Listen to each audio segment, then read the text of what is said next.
हर हर महादेव सभी भक्तों को आप सबका मेरे यूट्यूब चैनल राधिका शरणम में स्वागत है। आइए हम पूज्य राजेंद्र दास जी महाराज के श्रीमुख से सुंदर एक संत की अद्भुत महिमा का श्रवण करते हैं।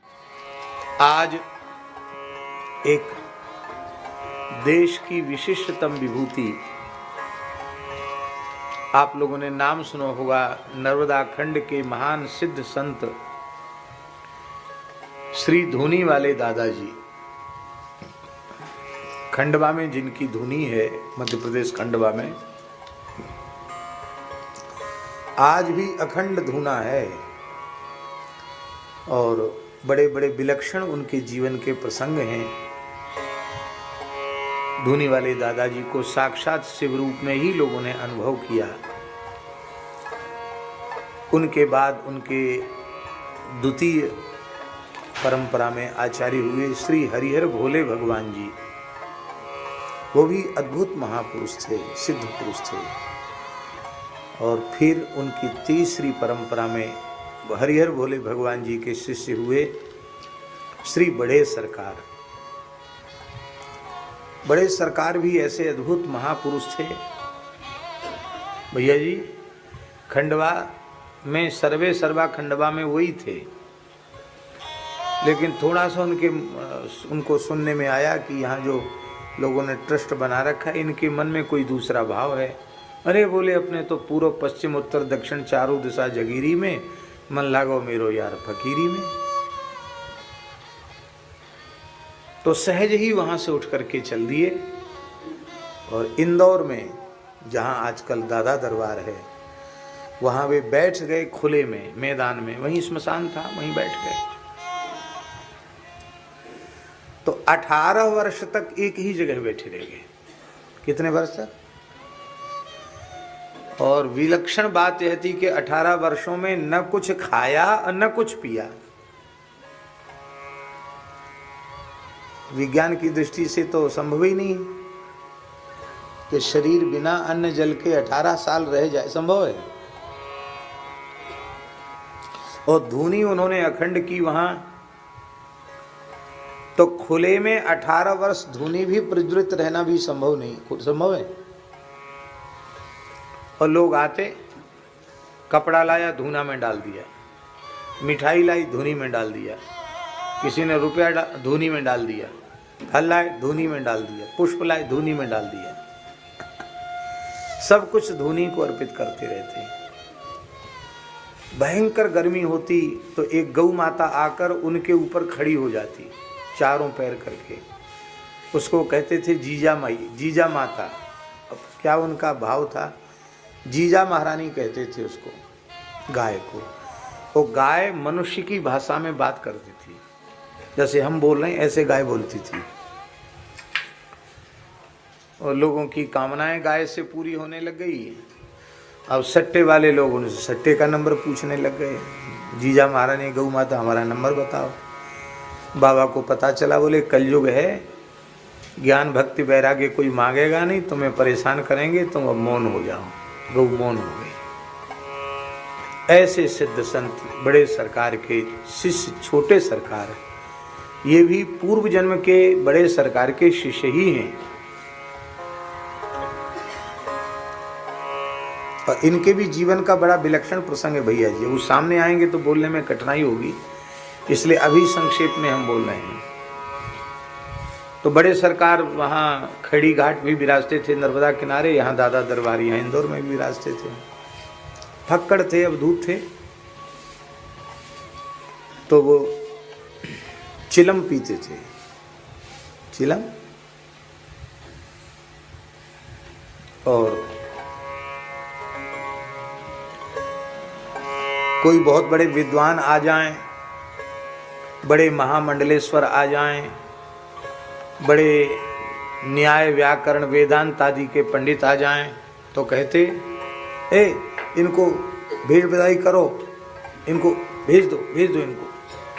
अपने तो बिना पढ़े लिखे हैं, इनकी जरूरत नहीं अपने को। सीधे साधे भोले भाले निश्चल निष्कपट व्यक्तियों की आवश्यकता है। कभी कभी कहते, मान बढ़ाई से मन नहीं भरा, धन और स्त्री के प्रति आकर्षण समाप्त नहीं हुआ, पढ़ने लिखने से क्या होता है? जाओ जाओ, विद्वान है, इनका सत्कार करो, विदा कर दो इनको। और ऐसे ऊट पटांग वेशभूषा वाले महात्मा फक्कड़ अभिभूत आ जाते, उनको जाने नहीं देते। कहते थे महाराज ये गाली बकते हैं, ये ऐसे। अरे बोले ये एकदम सच्चे साधु हैं, इनमें छल कपट है ही नहीं। हमें तो ऐसे लोगों की जरूरत है। और कभी कभी कहते ये सब भोले बाबा की फौज है, रुद्रगण है सब, को मुखहीन विपुल मुख का हो, इसलिए हमको ऐसे ही लोग अच्छे लगते हैं। तो वो महाराज जी गुरु जी चिलम पीते थे, बड़े सरकार। और ये जो छोटे सरकार इस समय है, उस जन्म में उनके शिष्य थे, विरक्त शिष्य।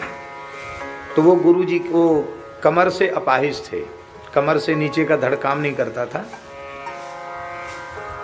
जैसे हमारे संत जी बैठे ना, बड़े प्रेमी हैं, रासलीला के उत्सव के, मनमोहन शरण जी के बगल में बैठे हैं, बड़े प्रेमी संत हैं। तो लगभग स्वरूप भी ऐसा ही था उनका, और ऐसे नीचे से चल नहीं सकते थे अपने आप। तो वो ऐसे खिसक के गुरु जी के पास आते और चिलम तैयार करके ऐसा मुंह करके गुरु जी को देते चिलम, और फिर खिसक के उधर चले जाते। फिर गुरु जी कहते सुनाओ। तो श्री तुलसीदास जी, सूरदास जी, कबीरदास जी, मीराबाई, ये जो संतों की वाणियां हैं वो सुनाते, पद सुनाते। श्री गुरु नानक जी, चरणदास जी, मलुकदास जी, इनके पद सुनाते। और पद सुनकर के बड़े सरकार के अविरल अश्रुधार बहती रहती। एक दिन पता नहीं उनके मन में क्या आया, बड़े सरकार के मन में, अपने शिष्य को उन्होंने कहा, जो अपाहिज थे उनको कहा, ए जा दिल्ली दरबार चला जा, तुझे दिल्ली दरबार सौंप दिया है, जा दिल्ली दरबार चला जा। तो उन्होंने यह नहीं कहा गुरुजी से कि मैं चल फिर सकता नहीं हूँ, दिल्ली कैसे पहुँचूँगा, वहाँ कौन सी जगह ठहरूंगा, क्या खाऊंगा, कुछ नहीं। गुरुदेव की आज्ञा हो गई, तब फिर विचार नहीं किया। बोले अब गुरुजी की आज्ञा हो गई, हमको उठा के धर दो ट्रेन में। तो ट्रेन में लोगों ने उठा के उनको धर दिया। दिल्ली ट्रेन जा रही थी, दिल्ली पहुंच गए। अब सवारी तो उतर गई, अब वो उतर ही नहीं सकते थे, क्योंकि उनको चल फिर नहीं सकते थे, उनको उठा के धरना पड़ता था। समतल जगह पे तो खिसक लेते थे, वैसे चढ़ना उतरना उनके बस की बात नहीं थी। तो ट्रेन खाली हो गई। बोले आप बाबा कहाँ जाना है? तो वो ये नहीं बोले हमको दिल्ली जाना है, सीधे कहते दिल्ली दरबार। तो गुरु जी के मुंह से ही निकला था दिल्ली दरबार। बोले दिल्ली दरबार नाम की जगह तो यहाँ कोई नहीं, पर दिल्ली यही है। अब ट्रेन यहाँ खाली हो रही, उतरो बाबा। बोले चढ़ाने वालों ने चढ़ा दिया, उतारने वाले उतार दो। उन लोगों ने उतार के उनको जंक्शन पर पधरा दिया।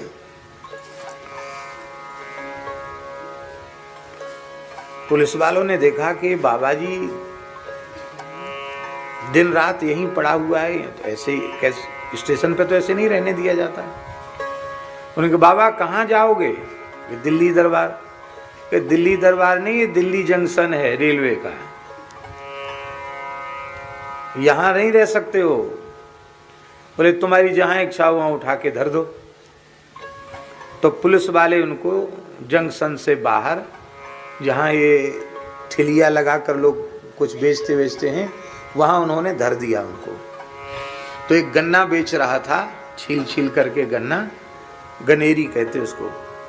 वो आवाज़ लगा रहा था, ठंडी मीठी गनेरी लो, ठंडी मीठी गनेरी। ये भी आवाज़ लगाने लगे, ठंडी मीठी गनेरी लो, ठंडी मीठी गनेरी। तो ठाकुर जी की कोई विशेष लीला, उसकी गनेरी सब की सब जल्दी बिक गई। अरे बोले बाबा जी की आवाज़ लगाने का बड़ा जादू है। तो उसने कहा बाबा जी यहीं रहो। दूसरे दिन फिर दे, वो तो वहीं बैठी थे। उसकी श्रद्धा जम गई, कुछ घर से प्रसाद ले आया, पा लिया उन्होंने। बोला हमारे घर चलोगे बाबा जी? बोले तुम्हारी जैसी इच्छा। तो उसने उठा के ठिलिया पे धर लिया, ले गया। गरीब आदमी था, झोपड़पट्टी वाले लोग, ऐसे ही था।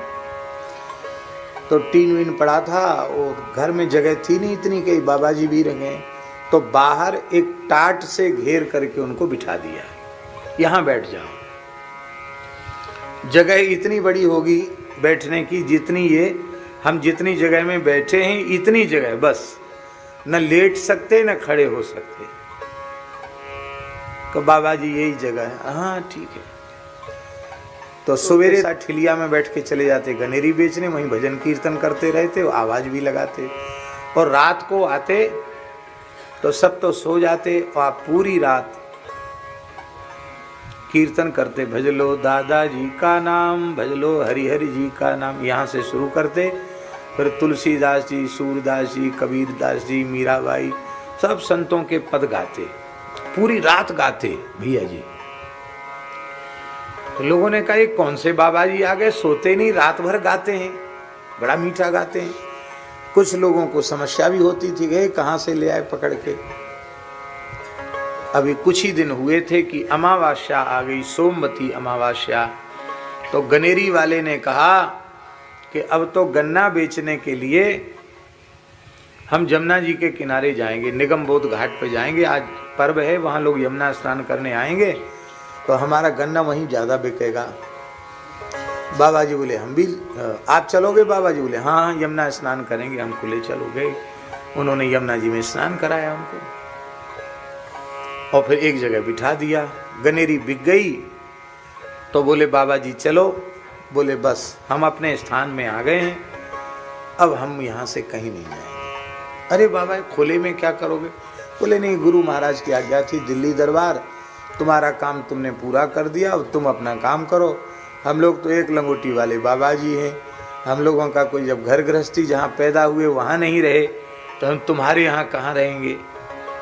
हम लोग तो ऐसे ही हैं, फक्कड़ हैं। अब तुम बोले, बहुत प्रार्थना की उसने, महाराज क्या करोगे, आप अपाहिज हो, चल नहीं सकते, कहाँ कैसे नहाओगे, क्या करोगे? बोले हमको गुरु महाराज के सहारे छोड़ के चले जाओ। चला गया। बाबा जी वहां बैठे रहे। दीन दुखी तो आते ही हैं महात्माओं के पास,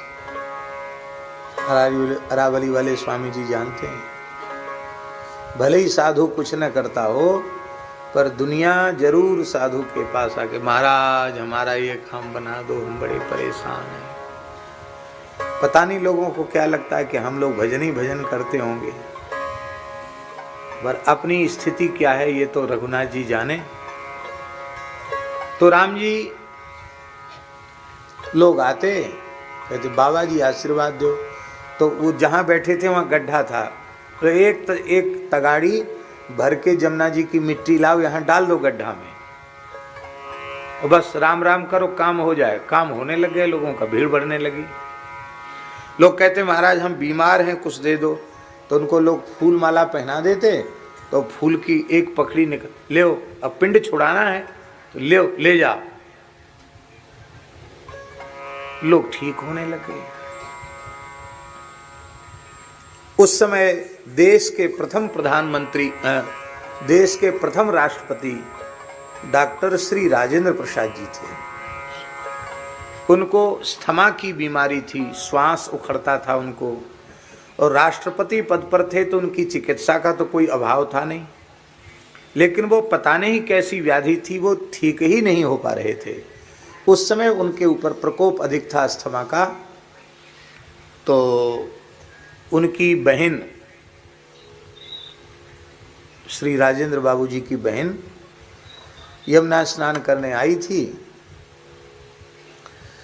वो भी चली गई। बोले हमारे भाई साहब बहुत बीमार हैं, कुछ आप दे दो। ये नहीं बताया कि वो राष्ट्रपति हैं, मैं राष्ट्रपति की बहन हुई है, कुछ नहीं परिचय दिया। हमारे भैया बीमार हैं, उनको दे दो। तो उनके माला कोई पहनाई थी और एक दो फूल बचे थे उस माला में, धागा ही धागा था। तो ऐसे गुलाब की पकड़ी उन्होंने निकाल के कहा दे देना, दादाजी ठीक करेंगे। वो लेके गई, बोले महाराज ले लो। तो श्री राजेंद्र बाबू जी ने अपनी बहन को थोड़ा झिड़क दिया, अरे कहाँ कहाँ महात्माओं के पास चली जाती है, ले आती है, ये सब कुछ नहीं होता है, दवाई से नहीं हो रहा तो कैसे हो रहे, तो भोग तो भोगना पड़ेगा। अरे बोले भाई ये गुलाब की पत्ती कोई नुकसान थोड़ी करेगी, आप, मैं बहन हूँ आपकी, आपको बुरा चाहती हूँ, आप ले तो सही। हठपूर्वक खिला दिया उसने। खाते ही तत्काल अस्थमा समाप्त हो गया, स्वस्थ हो गए। उनको लगा बड़ा भारी आश्चर्य की बात है, बिल्कुल ठीक जैसे थी नहीं बीमारी। उनको श्रद्धा जम गई, बोले भाई ये तो भाई चमत्कार हो गया। बोले उनको बहन जी को कहा कहाँ है बाबा जी, सब बात जानकारी की। बोले उनको राष्ट्रपति भवन में बुलाओ। बहन जी गई, बोले हमारा भैया ठीक हो गया, वो राष्ट्रपति है और राष्ट्रपति भवन में बुलाया है। बोले अपने किसी राष्ट्रपति के यहाँ नहीं जाते हैं, अपने राम तो यहाँ जमुना जी के किनारे पड़े हैं, गुरु महाराज के दरबार में पड़े हैं, जिसकी गर्ज हो यहीं आओ, हम कहीं नहीं जाते। मना कर दिया। बोले बाबा जी ने तो मना कर दिया, दो टूक शब्दों में मना कर दिया, बिना किसी लाग लपेट के। लेकिन उनकी श्रद्धा उत्पन्न हो चुकी थी, उन्होंने कहा हम जरूर आएंगे। राष्ट्रपति जी ने जब आने का निश्चय किया तो वो भूखंड भी उनके लिए, तो सरकारी भूमि थी और राष्ट्रपति ऐसी जगह कैसे जा सकता है, इसलिए वो भूखंड उनके नाम से हो गया, बाउंड्री हो गई, सब जगह समतल हो गई। राष्ट्रपति आ रहे हैं और दिल्ली दरबार स्थापित हो गया।